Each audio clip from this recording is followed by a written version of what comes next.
Rachel Wax represents a new generation of magicians who are skillfully carving their place onto New York City's magic scene. I met Rachel in Quebec City, Canada, at the World Championships of Magic after my lecture, How Women Influence Magic. Now, Rachel was already on my Magical Women radar. She's gaining merited notice and recognition thanks to her quirky magic performances with relatable items such as tangled cable adapters or predictable fashion magazines. Her magic is super. She's very, very funny, and she easily walks the high wire as a woman entertainer with a charming it factor. Now, here's a super interview with Rachel for Quartz that I think you will enjoy. Rachel Wax is a magician based in New York City, and this is a trick she does all the time. I usually stand for this, so I don't know if you want to... She takes out 3 different lengths of rope. Give it a tug, check it for magnets. She makes them all the same length, turns 2 into 1, cuts the ends off, makes it a loop. So I simply take the ends, I tie them right back on. Allison, would you blow in those for me? And they melt right back on, just like that. It's a complicated set. It took Rachel 2 years to feel comfortable performing it. It's a lot of pressure, because people paid a lot of money and they took their time to come watch you. Messing up a trick can mess up a show, can mess up your whole career. I would never do something that I had not at least practiced a million times in the mirror. It's like I can't stop thinking about whether or not I have all my props until I'm literally on stage performing. But things can and do go wrong. Like the time she brought the wrong ropes on stage. So I made a joke about it, ran off stage, grabbed the right props, ran back out, and everyone applauded me. That's because Rachel has a secret weapon: comedy. Was this the shape of your card? Comedy is her insurance. When the worst happens, she's covered. Because magic is risky, and she needs the audience on her side. Ready to go. This is a series about risk. Risk. Risk. Risk. Risk. Risk. How to measure it, how to manage it, and how to prepare for the completely unexpected.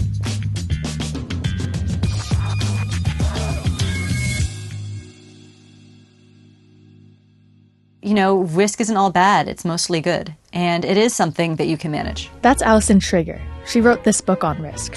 In the last episode, we talked about measuring risks, why it's important to look at data, but also understand what it's telling you.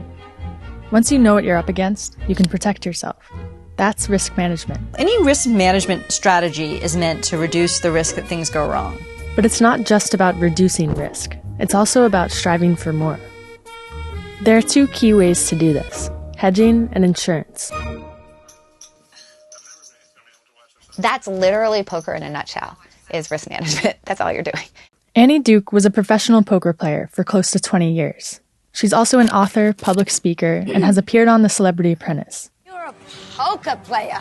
A poker player. And here she is, winning the biggest hand of her life. You win. This is the 2004 invite-only World Series of Poker tournament. She's up against legendary poker player Phil Hellmuth, and the prize is $2 million, winner take all. Except what we see here isn't the full picture.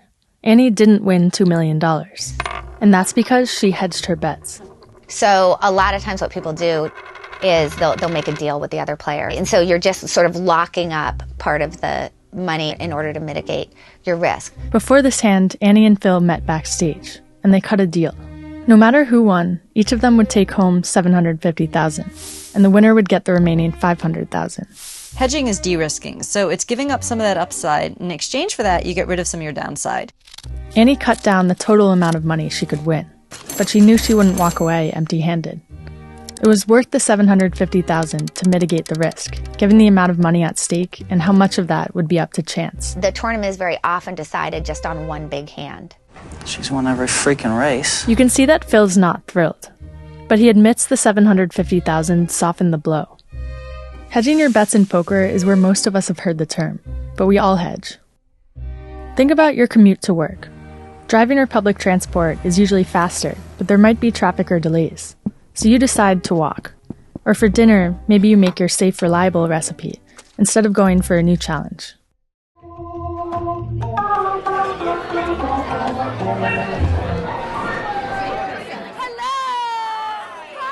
Rachel will hedge in a magic show if the crowd doesn't feel quite right. I wouldn't necessarily try something new or something that I wasn't 100% comfortable with somebody that was a serious skeptic. Whenever she does decide to give the trick a shot, that's when insurance comes in. Insurance is basically a backup plan that you pay for up front. We all know how this works in healthcare. You pay a premium each month, then if something happens in the meantime, you're covered. And insurance is pretty cool. So insurance is you don't give up your upside. You get to keep it. Unlike hedging, you don't have to take less risk, so you can maximize your reward. Of course, paying someone to take away your downside can be very expensive. And the question is that worth it? How much you pay for insurance depends on a few different factors, but generally, the more likely you are to use it, the more you pay.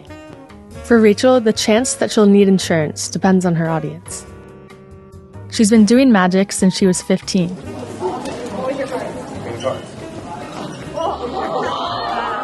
The stakes were low back then. Performing professionally added more risk. There's always a first time you're doing a trick for people. You can't avoid that. That's why she started thinking about risk management. And I realized that I needed to take more control over the situation. And that meant putting in the work. Rachel spent years watching stand-up specials, talking to comedians, and practicing her lines. You have to have a line for every moment because that is sort of what your character is built of. What was your card? I'm not supposed to tell you. I'm not a mentalist. Now she performs weekly at a close-up magic show in New York. And even though she's mastered her tricks, Rachel still pays for insurance at the beginning of each new set. It costs time and effort to win over every new audience. I only have a handful of minutes at each table, so it's really important to set the tone you want to set immediately upon sitting down, because you're sort of creating this unique experience for just a few minutes for these people, and then you're gone. Dead, actually. That's funny. Can we keep that? The intimate setting also allows Rachel to gauge whether her safety net is there to catch her if she falls. You can see everyone's face. You can see everyone's reaction. It's really after that first trick when I can tell how the rest of the set's going to go and whether or not I have that insurance locked in. Risk management improves your chances of a risk paying off. But it has another effect, too. Knowing that you have the safety there encourages you to take more risk. For Rachel, that's meant performing harder tricks for bigger audiences.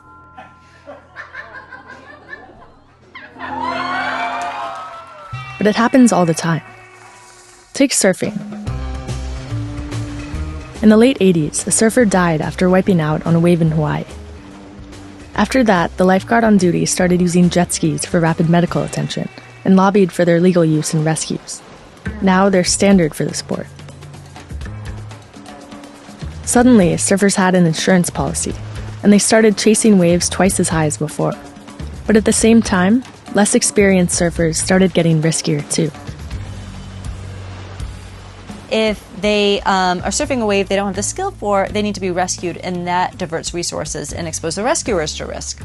And that's because while insurance can empower you to take bigger risks, it can also create an illusion of safety. This is called the Peltzman effect, named after economist Sam Peltzman. In 1975, he observed that widespread seatbelt use, anti-lock brakes, and power steering led to more accidents on the road, not less. Because people know they're safer in their cars, they drive faster. The point of insurance is to feel more comfortable taking on a risk. I mean, that's what it's there for. Should it empower you to feel like comfortable surfing an 80-foot wave? Probably not.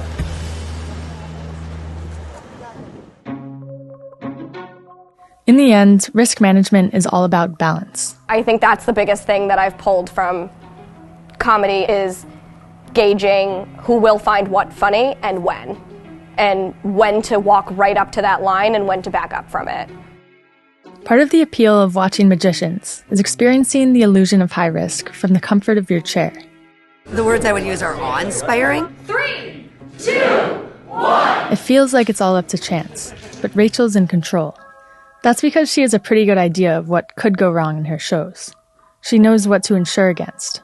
Messing up a trick, forgetting a prop, making someone feel uncomfortable. When she messes up, the illusion stays intact. She was like, "You are going to believe everything I do right now?" And I was like, "Yes, I am." That's good risk management.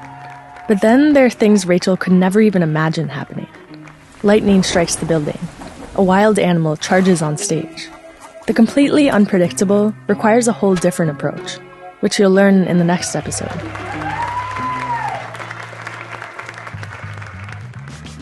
I hope you feel more risk literate after watching this video. It's part of a series we made exclusively for Quartz members. If it sparked more questions about navigating risk in your day-to-day, leave a contribution below and keep watching for more episodes. Did you enjoy this upload? If you'd like to watch more interviews by Quartz, their link is in the descriptions below. Don't forget to let us know what you liked and why, so we can create more content with you in mind. Ciao for now. I'm Connie Boyd, and this is Magical Women.